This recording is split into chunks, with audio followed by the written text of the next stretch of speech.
এই কি সংসার, এই কি সংসার।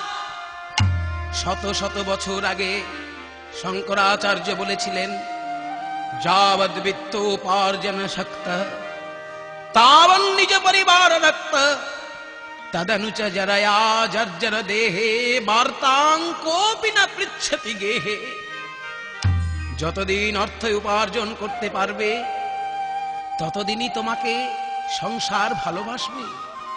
যখন জরায় শরীর জরাজীর্ণ হবে কেউ আর ডেকেও জিজ্ঞেস করবে না, বাবা কেমন আছো, মা কেমন আছো।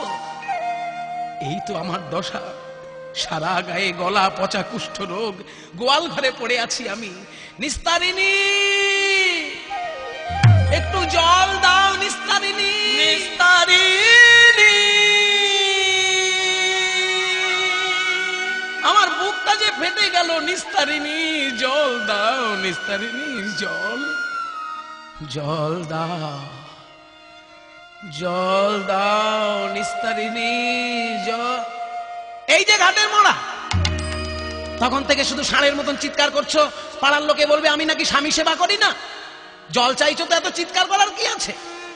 এই যে জল দিচ্ছি, দাঁড়াও। বাবা, গলা পচা কুষ্ঠরোগ হয়েছে স্বামী, এখন যদি রূপোর গ্লাসে জল দিই তাহলে আর কোনোদিন ব্যবহার করতে পারবো না। আমি বরং একটা ওই নারকলের খুরিতে জল দিয়ে দিই। নারকলের মালায় জল এনে যেই নিস্তারিণী চাপালের সামনে ধরল, নারকলের মালাতে জল মাটিতে রাখিল, নারকলের মালাতে জল মাটিতে রাখিল, মালা গড়াইয়া জল পড়িয়া যে গেল, মালা গড়াইয়া জল পড়িয়া যে গেল। জলও খাওয়া হলো না। পিপাসায় ক্ষুধায় তৃষ্ণায় কাতর হয়ে অচৈতন্য হয়ে গেল চাপাল। আর শোনা যায় না, আর কোনো সাড়া শব্দ নেই কেন রে বাবা? তবে কি মরেই গেল নাকি? যাক, অল্পে ল্যাটা চুকেছে, ভালোই হয়েছে। ওই তো লম্বা হয়ে পড়ে আছে গোয়াল ঘরে, নড়ন চড়ন নেই। আমি বরং রাতারাতি ওই কালুয়া ডোমকে ডেকে নিয়ে আসি। এই কালুয়া, এই হরিয়া, মা ঠাকুরন আমাদের ডাকছেন নাকি? হ্যাঁ, তোরা পারবি? আমার গোয়াল ঘরে একটা মরেছে, একটু পরিষ্কার করে দিতে হবে। গোয়াল ঘরে মরেছে? গোয়াল ঘরে তো গরু মরে, আমরা গরু কি পরিষ্কার? আরে গরু নয়, কি করে বোঝাই? স্বামী মানে তো ভর্তা, ভর্তা মানে যিনি ভরণ পোষণ করেন, আর ভরণ পোষণ করলেই কাজ করতে হবে। আরে আমার বাড়িতে যে কাজ করতো সে মরে গেছে। ও, মা ঠাকুরন আপনার বাড়ির চাকর? আরে না না, চাকর না, সে তোরা বুঝবি না। ঠিক আছে, বুঝি, আমাদের কাজ নেই। একজন মরে গেছে, শ্মশানে পোড়াতে হবে, এই তো। চল চল, এই কালুয়া চল। এবার চাপালকে একটি খাটিয়ার সঙ্গে বেঁধে নিয়ে চলেছে শ্মশান ঘাটে। চাপালের জন্য চিতা সাজাচ্ছে, আর ওদিকে অচৈতন্য চাপালের গায়ে শীতল বাতাস লেগে চাপালের চৈতন্য ফিরছে। চাপালের তরে চিতা সাজাতে লাগিল, চাপালের তরে চিতা সাজাতে লাগিল, আর তখনই চাপালের চৈতন্য ফিরিল, তখনই চাপালের চৈতন্য ফিরিল। আমি মরি নাই, মরি নাই, মরি নাই, মরি নাই। কালুয়া, কালুয়া। ওরে বাবা, ওরে বাবা, ওই দেখ, ওই দেখ, মরাটা উঠে বসছে রে। আরে ভূত হয়ে গেছে, ভূত, ভূত। কালুয়া, এদিকে আয় ভাই। আমি মরি নাই, মরি নাই, আমি মরি নাই, মরি নাই। শোন রে কালুয়া ভাই। কি ভূত তো এরকম কথা বলবে না। এই হরিয়া, চল তো গিয়ে দেখি। ওরে কালুয়া, ওরে হরিয়া, আমি মরিনি। এ কি, এ যে আমাদের তান্ত্রিক চাপাল বাবা ঠাকুর। আপনি, তোরা আমাকে এখানে কেন এনেছিস? আপনার স্ত্রী আমাদের মা ঠাকুরন বললেন যে বাড়িতে গোয়াল ঘরে কে চাকর মরে গেছে, ওই জন্য। হ্যাঁ, আমাকে চাকর বলেছে। কালুয়া, তোরা সত্যি আমায় ভালোবাসিস? তাহলে এই শ্মশানে, এই গঙ্গার পাড়ে আমাকে একটা ঘর করে দে রে। আমি আর বাড়িতে ফিরে যাব না। যে বাড়ির সেবা করে গেলাম মন প্রাণ দিয়ে, সেই বাড়ি যখন আমাকে চাকর করে মেরেই ফেলেছে, আমি আর ও বাড়ি যাব না রে। আমাকে একটা গোয়াল ঘর, আমাকে একটা ঘর করে দে এই গঙ্গার পাড়ে শ্মশানে। সেইখানেই রইলেন চাপাল। গঙ্গা ঘাটে বৃক্ষতলে রহিত বসিয়া একদিন বলে কিছু প্রভুরে দেখিয়া। একদিন চাপাল দেখতে পেল নিতাই গৌর নাচতে নাচতে সেই পথেই আসছে। নিতাই গৌর নাচতে নাচতে সেই পথেই চলেছে। তোরা প্রেম নিবিয়ায় বদন ভরে বল রে হরি নাম। তোরা প্রেম নিবিয়ায় বদন ভরে বল রে হরি নাম। তোমরা লও রে কিশোরীর প্রেম নিতাই ডাকে আয়। তোরা লও রে কিশোরীর প্রেম নিতাই ডাকে আয়। আমার নিতাই ডাকে আয়, আয় প্রাণ গৌর ডাকে আয়। আমার নিতাই ডাকে আয়, আয় প্রাণ গৌর ডাকে আয়। বলি শান্তিপুর ডুবু ডুবু নদে ভেসে যায়। শান্তিপুর ডুবু ডুবু নদে ভেসে যায়। আবার কুল ভাঙিয়া ঢেউ আসিয়া লাগল গোরার গায়ে। আবার কুল ভাঙিয়া ঢেউ আসিয়া লাগিল গোরার গায়ে। তোমরা লও রে কিশোরীর প্রেম নিতাই ডাকে আয়। দৌড়ে কিশোরীর প্রেম নিতাই ডাকে আয়। দয়াল নিতাই। নিতাই আমার। কে কে তুমি? আমার নাম চাপা। নিতাই গৌর? ওগো গৌর সুন্দর, গ্রাম্য সম্পর্কে আমি তোমার মামা। লোক সব নিস্তারিতে তোমা অবতার, মুই বড় দুঃখী মোরে করহ উদ্ধার। চুপ করো। মিষ্টি মিষ্টি কথা বলে আমার মন তুমি গলাতে পারবে না। তুমি যদি আমার কাছে অপরাধ করতে আমি তোমায় ক্ষমা করতাম, কিন্তু তুমি অপরাধ করেছো আমার প্রিয় ভক্ত শ্রীবাসের কাছে। এমন ভক্ত, তার প্রাণে তুমি কষ্ট দিয়েছো। মহাপ্রভু ক্রোধান্বিত হয়ে বললেন, আরে পাপী ভক্ত দেশী, তোরে নয় উদ্ধারিমু। উদ্ধারিমু। কোটি জন্ম এই মতে কিড়ায় খাওয়াইমু। কিরায় খাওয়াইমু। আমি কোনো মতে তোকে উদ্ধার করব না। কোটি কোটি জন্ম তোকে এইভাবেই পোকার কামড় খেতে হবে। হরিনাম করতে করতে চলে গেলেন গৌর সুন্দর। চাপাল মনে মনে চিন্তা করল, নিতাই গৌর যখন আমায় ক্ষমাই করলো না, আমি গঙ্গায় ঝাঁপ দিয়ে প্রাণ বিসর্জন দেব। গঙ্গাতে ঝাঁপ দেবে বলি ছুটিয়া চলিল। গঙ্গাতে ঝাঁপ দেবে বলি ছুটিয়া চলি। আর চাপালে দেখিয়া গঙ্গা দূরে সরে গেল। চাপালে দেখিয়া গঙ্গা দূরে সরে গেল। ক্ষমা নাই, ক্ষমা নাই, ক্ষমা নাই, ক্ষমা নাই। বৈষ্ণব অপরাধের ক্ষমা নাই, ক্ষমা নাই। বৈষ্ণব অপরাধের ক্ষমা নাই, ক্ষমা নাই। আকাশে হলো দৈববাণী। গঙ্গা দেবী বললেন, চাপাল, বৈষ্ণব অপরাধের কোনো ক্ষমা নেই। মাগো, আমি কেমন করে কৃপা পাবো? আমি তোমাকে এইটুকু কৃপা করতে পারি, আমার জলের উপর দিয়ে তুমি কাশী বিশ্বনাথের কাছে যাও, উনি তোমায় কৃপা করতে পারেন।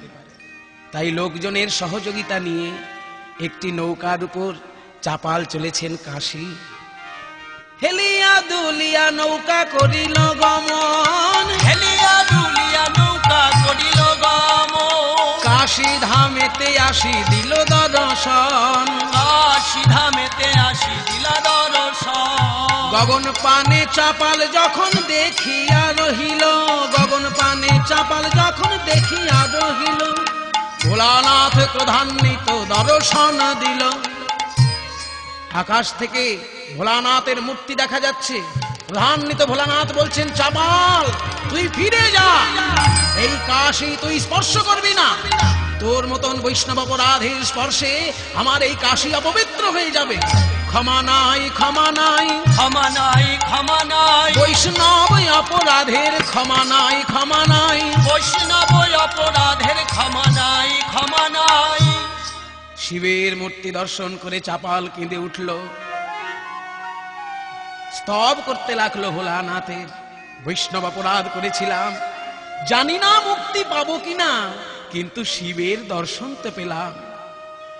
ওম নমঃ শিবায় শান্তায় কারণত্রয় হেতবে নিবেদয়ামি চাত্মানং ত্বং গতি পরমেশ্বর।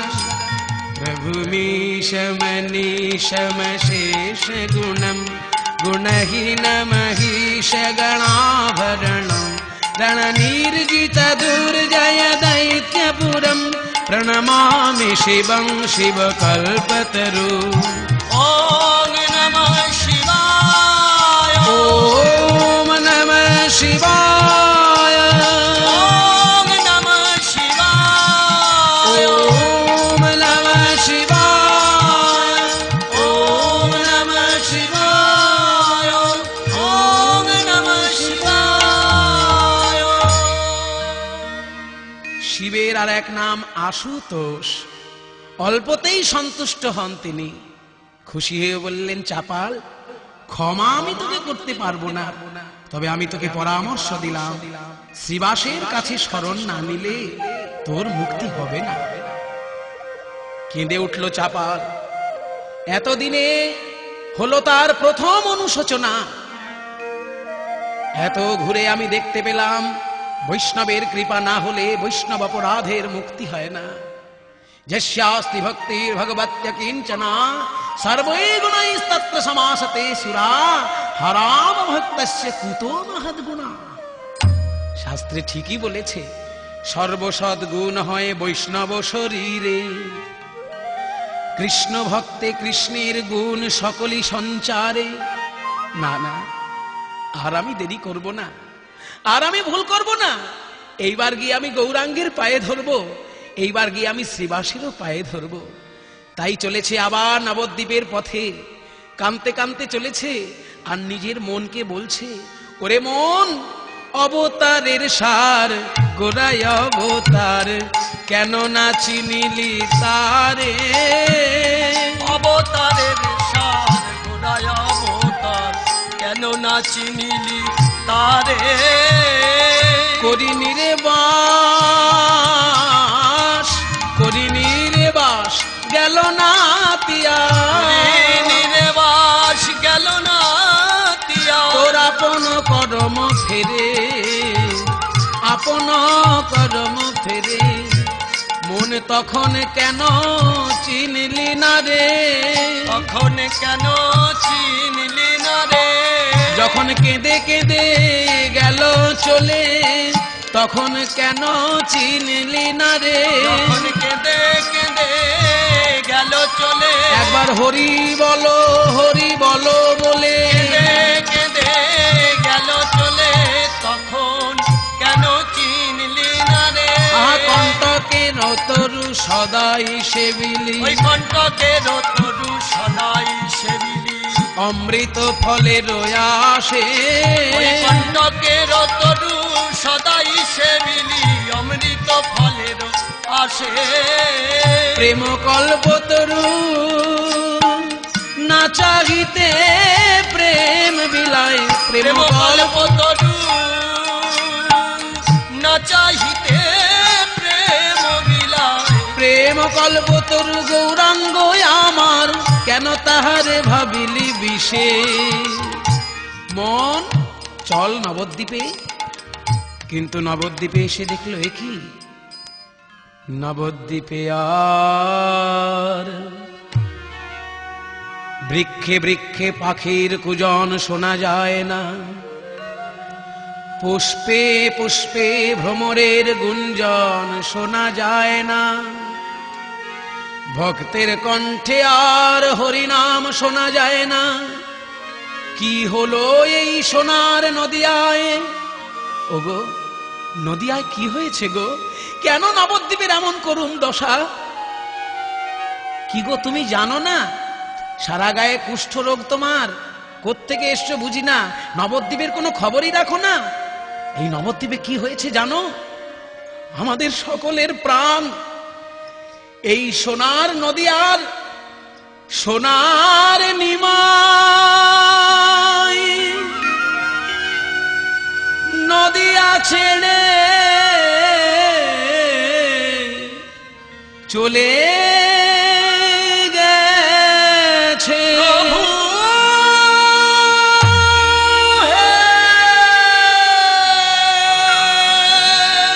গৌর হরি ওহে প্রভু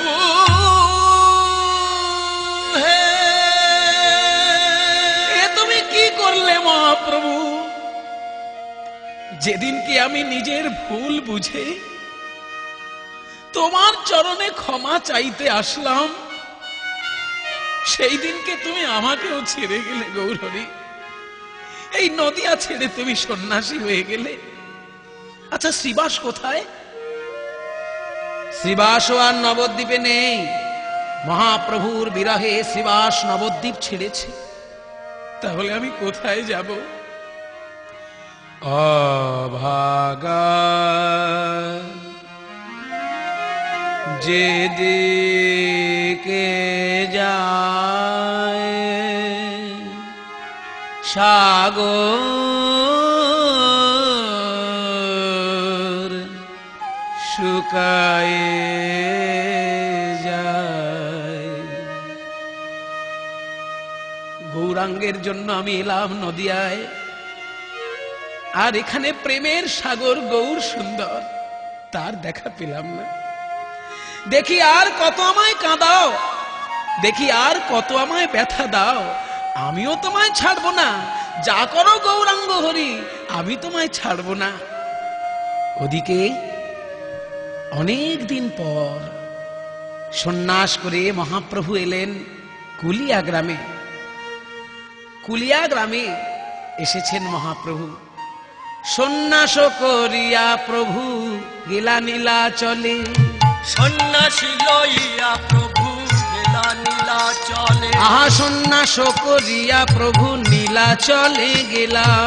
সন্ন্যাসী লইয়া প্রভু নীলাচলে গেলা। তথা হইতে যবে কুলিয়া গ্রামেতে আইলা। তথা হইতে যাবে কুলিয়া গ্রামেতে আইলা। তবে সেই পাপী প্রভুর লইল শরণ। তবে সেই পাপী প্রভুর লইল শরণ। মহাপ্রভু এসেছেন কুলিয়ায়।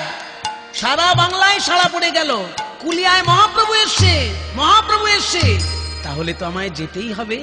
নবদ্বীপের শত শত লোক চলেছে কুলিয়ায় গৌর সুন্দরকে দেখার জন্য। এমন সময় দেখা যাচ্ছে যে একজন অন্ধের কাঁধে একজন খোড়া চলেছে। ও ভাই তোমরা কারা গো? আমার নাম তর্ক চূড়ামণি। আমি বলেছিলাম না যে নিজে চোখে দেখেছি ওদের দুষ্টু কাণ্ড, ওই জন্য আমার চোখ দুটো অন্ধ হয়ে গেছে। তো অন্ধ ভাই তুমি এই খোড়া লোকটাকে নিয়ে কোথায় চলেছ? এই খোড়া লোকটা হচ্ছে আমারই বন্ধু তর্কালঙ্কার। ও খুব লাভঝাপ করেছিল, ওই জন্য ওরও বৈষ্ণব অপরাধ হয়েছে। তা আমি তো অন্ধ, আমি চলতে পারি কিন্তু দেখতে পারি না। আর এ হয়েছে খোড়া, এ দেখতে পারে কিন্তু চলতে পারে না। তাই আমি খোড়াটাকে কাঁধে নিয়ে আমি চলেছি ওই কুলিয়ায়। ও বলে দেবে রাস্তা, সেইভাবে আমি যাব। ও তোমরা তাহলে সেই চূড়ামণি আর তর্কালঙ্কা? তোমাদের জন্যই তো অপরাধ করেছিলাম আমি শ্রীবাসের কাছে, তোমরাই আমাকে বৈষ্ণব অপরাধ করিয়েছ। তাই এখন আমি তোমাদের সঙ্গেই যাব। ওরে বাবা, এ সেই চাপাল না, সারা গায়ে একেবারে গলা পচা কুষ্ঠ রোগ, দেখে চেনাই যাচ্ছে না। কিন্তু তুমি কি করে যাবে? তোমরা যেভাবে যাবে ভাই, তোমাদেরকে ধরে ধরে আমিও এগিয়ে যাব। এই বলে ওই চূড়ামণি আর তর্কালঙ্কার তাদেরকে ধরে ধরে চাপালো এগিয়ে চলেছে। তবে সেই পাপী প্রভুর লইল শরণ, হিতোপদেশ করিল প্রভু হইয়া সকরুণ। গৌর সুন্দর নাচছেন গাইছেন ভক্তদের সঙ্গে, এদিকে তিনজন মিলে চলেছে ওই কুলিয়া গ্রামে। তাদের আনন্দ আর ধরে না, আনন্দ আর ধরে না। গৌর সুন্দর দেখবে বলে আনন্দ আর ধরে না। গৌর সুন্দর দেখবে বলে আনন্দ আর ধরে না। তিনজন যাইয়া পড়ে প্রভুর চরণে, তিনজনে যাইয়া পড়ে প্রভুর চরণে। বলে প্রভু ক্ষমা করো এ তিনয় অধমে, বলে প্রভু ক্ষমা করো এটি নয় অধমে। আমরা শরণ নিলাম, শরণ নিলাম প্রভু তোমার শ্রীচরণে শরণ নিলাম। প্রভু তোমার শ্রীচরণে শরণ নিলাম। আর যেন ভুলি না, আর যেন ভুলি না। অমনি চূড়ামণি এসে আছাড় খেয়ে পড়ল। চূড়ামণি, তুমি অন্ধ হয়েছ, আমি তোমার চোখে হাত বুলিয়ে দিলাম। বা বাবা, আমি সব দেখতে পাচ্ছি, আমি সব দেখতে পাচ্ছি। তর্কালঙ্কার, তুমি খোঁড়া হয়ে গেছিলে, কই আমার সঙ্গে একবার হাত তুলে হরি নামে নাচো তো। কই বলো তো হরি বল, হরি বল, হরি বল। চাপাল দেখলো চূড়ামণি তর্কালঙ্কার দুজনই ভালো হয়েছে, এইবার বোধহয় আমার পালা। চাপাল এসে গৌর সুন্দরের দুটি চরণ জড়িয়ে ধরে আছাড় খেয়ে পড়ল। বলি এই কৃপা করো মোরে গৌরাঙ্গ শ্রী হরি হে। এই কৃপা করো মোরে গৌরাঙ্গ শ্রী হরি হে। প্রভু নিত্যানন্দ সঙ্গে যেন তোমায় না বসরি হে। স্তব্ধ হও, তুমি শ্রীবাসের কাছে অপরাধ করেছ। শ্রীবাস পণ্ডিত স্থানে হইয়াছে অপরাধ, তাহা যাহ তেহ যদি করেন প্রসাদ। তবে বিপ্র লইলা আসি শ্রীবাস শরণ, তার কৃপায় পাপ তার হইল বিমোচন। শ্রীবাস যেই আলিঙ্গন করল, মহাপ্রভুর কৃপায় তার কুষ্ঠ রোগ তো দূরীভূত হলোই, আনন্দে ভরে গেল তার হৃদয়। বাহ, আমি ভালো হয়ে গেছি। শোনো চাপাল, আজ থেকে তোমার নাম হলো দেবকী নন্দন দাস। যেই মুখে করিলা তুমি বৈষ্ণব নিন্দন, বৈষ্ণব নিন্দন সেই মুখে করো তুমি বৈষ্ণব বন্দন। সেদিন থেকে শুরু করলো চাপাল বৈষ্ণব বন্দনা লেখা আর পারিষদ বন্দনা লেখা। লিখলো চাপাল, বৃন্দাবনবাসী যত বৈষ্ণবের গণ, বৃন্দাবনবাসী যত বৈষ্ণবের গণ, প্রথমে বন্দনা করি সবার চরণ, প্রথমে বন্দনা করি সবার চরণ। নীলাচলবাসী যত মহাপ্রভুর গণ, নীলাচলবাসী যত মহাপ্রভুর গণ, ভূমিতে পড়িয়া বন্দি সবার চরণ, ভূমিতে পড়িয়া বন্দি সবার চরণ।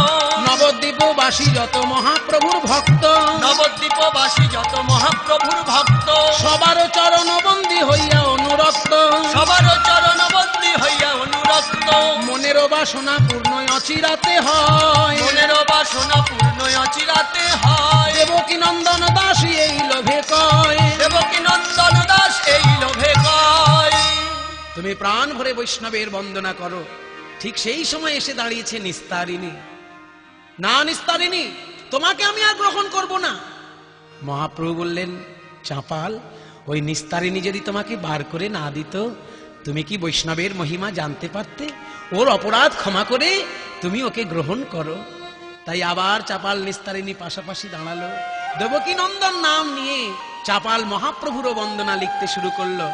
নাহি নাহি রে গৌরাঙ্গ বিনু, নাহি নাহি রে গৌরাঙ্গ বিনু, দয়ার ঠাকুর নাহি আর, কৃপাময় গুণ নিধি, সব মনোরথ সিদ্ধি, পূর্ণ পূর্ণ পূর্ণ অবতার।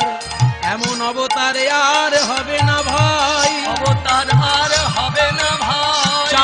গোপাল কেঁদে বলে এমন অবতার আর হবে না ভাই। চাপাল গোপাল কেঁদে বলে অবতার আর হবে না ভাই।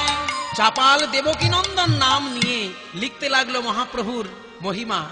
রাম আদি অবতারে ক্রোধে যুদ্ধে অস্ত্র ধরে, রাম আদি অবতারে ক্রোধে যুদ্ধে অস্ত্র ধরে, অসুরের করিল সংহার, অসুরের করিল সংহার। এবে অস্ত্র না ধরিলা কারো প্রাণে না মারিলা, অস্ত্র না ধরিলা প্রাণে কারো না মারিলা। মন শুদ্ধ করিল সবার, মন শুদ্ধ করিল সবার। আমি ওই চরণে শরণ নিলাম, ওই চরণে শরণ নিলাম। চাপাল গোপাল কেঁদে বলে ওই চরণে শরণ নিলাম। চাপাল গোপাল কেঁদে বলে ওই চরণে শরণ নিলাম। যেন ভুলায় না ওই চরণে শরণ নিলাম। আর যেন ভুলায় না ওই চরণে শরণ নিলাম। এহেন মহিমা তার পাষাণ হৃদয় যার, সেই হইল ননিরস সার। দেবকী নন্দনে ভনে হেন প্রভু যে না মানে, সে ভাড়িয়া গড়িয়া শুকর। ভাই সবাই ভজ গৌর ভজ, সবাই মিলে গৌর ভজ। প্রেমের ঠাকুর গৌর আমার, সবাই মিলে গৌর ভজ। প্রেমের ঠাকুর গৌর আমার, এমন হয় নাই হবে না আর। প্রেমের ঠাকুর গৌর আমার, হয় না আর হবার নয়। প্রেমের ঠাকুর গৌর আমার, সবাই মিলে গৌর ভজ। চাপাল গোপাল মহাপ্রভুর চরণ ধরে কাঁদতে লাগলো আর বলছে, হে গৌর সুন্দর, আমাকে যেন তুমি কৃপা ছেড়ো না প্রভু, আমাকে যেন তুমি কৃপা ছেড়ো না। শোনো দেবকী নন্দন, তুমি বৈষ্ণব বন্দনা করেছ, পারিষদ বন্দনা করেছ, আর আমারও বন্দনা করেছ। রাধা গোবিন্দের সেবা করো, রাধা গোবিন্দের চরণে আত্মনিবেদন করে দাও। তাই চাপাল গাইতে লাগলো, রাধানাথ করুণা করো আমার, রাধানাথ করুণা।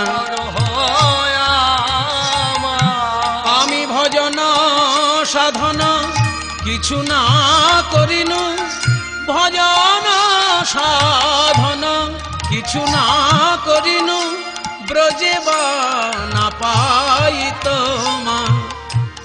রাধানাথ আমার সময় হইল শেষ, আমার গতি কি বা হবে। বলো আমার গতি কি বা হবে। আমার গোনা দিন ফুরায়ে গেল, আজ ভজব কাল ভজব বলে। আমার গোনা দিন ফুরায়ে গেল, আমার গতি কি বা হবে। তব কৃপা মোরে নিশ্চয় হইবে, তার কিছু না দেখিয়ে লেশ। বলো এ কথার করিবে কি, পতিত পাবন তুয়া এখন সাধু মুখে শুনিয়াছি। আমি তাই জেনে শরণ নিলাম, আমি তাই জেনে শরণ নিলাম। ওগো তুমি হলে পতিত পাবন, আরে আমার মতো পতিত আর পাবে না। তুমি হলে পতিত পাবন, আমি তাই জেনে শরণ নিলাম। অতএ করেছি আস, ব্রজে তোমাদহা পদে দাসী করো, কহে গৌর সুন্দর দাস। এবার চাপালের সনে মিলন হলো, চাপালের সনে মিলন হলো। আমার প্রেমের ঠাকুর গৌর হরি, চাপালের সনে মিলন হলো। আমার প্রেমের ঠাকুর গৌর হরি। এবার বদন ভরে হরি বলো, চাপাল গোপাল মিলন হলো। বদন ভরে হরি বলো, চাপাল